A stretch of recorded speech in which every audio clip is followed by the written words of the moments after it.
What a lot of bottles to look at.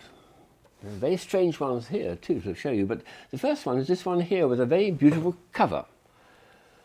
And there's a very special colour to this cover. It's called Eau de Nil. The label's got the same colour as well. Beautiful. Actually very useful bit of water if you've got a dry throat. Eau de Nil, water from the Nile. So the first of them is a children's milk bottle. It's got a maize in it. This is a nice idea. It's a tie-up between an American manufacturer of cereals and a British distributor of milks. And the idea is the child, as they're having their breakfast cereal in the morning before going to school, can have a bit of play while you eat or eat while you play, because there's a little maize to play with on the outside surface of the bottle. Nice concept. A milk bottle with a maize in it, especially for children, for breakfast time.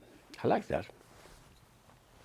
By contrast, a much more sophisticated thing, which you see at a party, is this one here, which I picked up, I think, in Amsterdam some time ago. It looks like an upside-down glass, but actually, if you put wine in it, it wouldn't spill because this is completely solid. They're strange. And this is not quite what it seems. It's actually a stopper. What a clever idea. So now when it's got wine in it, you pour it into a glass. It's like a little decanter in a way. But when it's set up like this, it looks very strange, as if there's a upside-down glass and somehow magically the wine's staying inside. Nice concept. As a wine bottle, that's very unusual. Even more unusual is this one here, which I think is an Italian designer, but French company in Paris was selling them. The bottom of the bottle and the bottom of the glass of wine are the same piece of glass. There's a combined function for that bottom bit. Both the glass and the bottle combined together.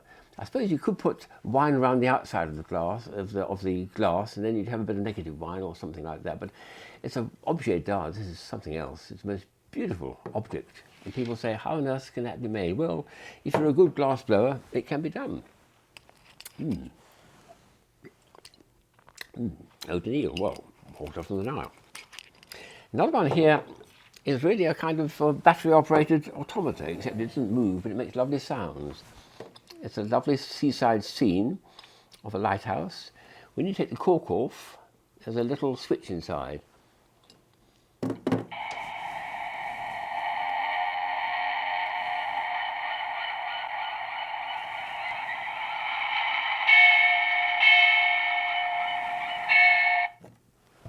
it shuts it up. What a lovely idea, isn't it? Batteries in the bottom, lovely seaside sounds, very, very reminiscent and nostalgic too. I love that. Also, another very unusual idea this was, it was a bottle full of corks when I bought it, and you got out the corks by taking out this large one at the bottom. This turned out to be a packaging. Clever idea for packaging. Inside, these corks were actually about this big, each the size of a cork, were all chocolates, beautifully wrapped in silver foil and looking exactly like corks. So the whole of the bottle really was like a chocolate box full of chocolates. Very nice idea for a bottle though. I like these things are a little more original. Here's a very strange one that my friend Frank Potts made a few years ago. It seems to be very functional because it's a corkscrew. What a useful thing to have. But hang on, how did you get it into the bottle and how do you take it out again to use it? Perhaps you have to, if in emergency, break the bottle and then you can get at the tool. I don't know. I'm not going to do that, of course. But it's a nice concept, and I still don't know how on earth he's managed to get it in there. Some people do clever things, don't they?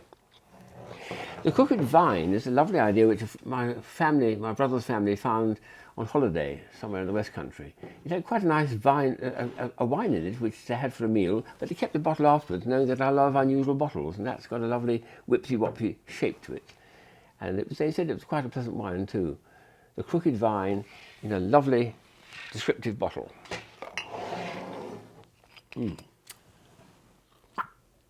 Eau de Nil, well, water from the Nile. Here's a wonderful bottle from Belgium. What's it called?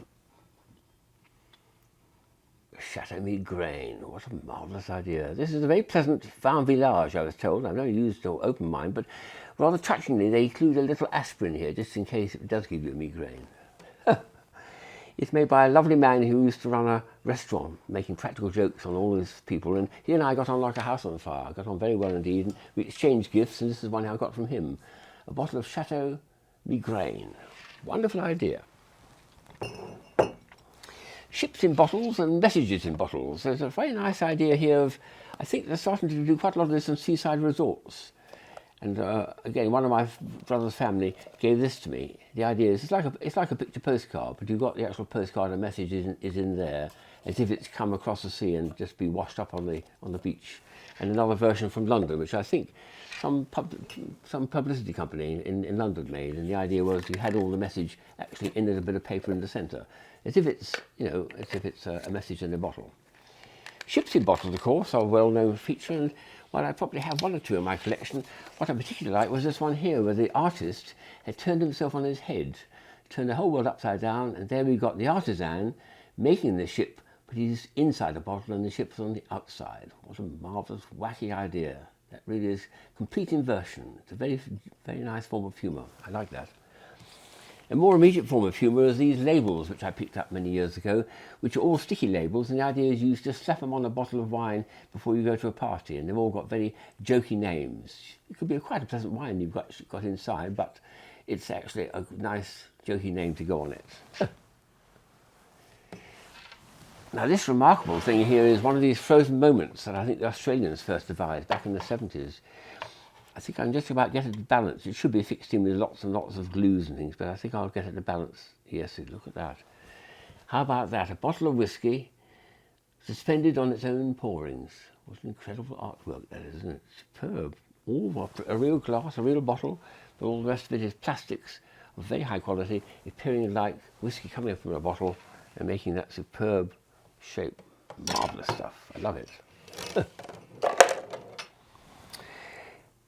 And the last bottle, it's got a label on it too. Let's just turn it around and see if we can see what it says. Ah, yes, that's right.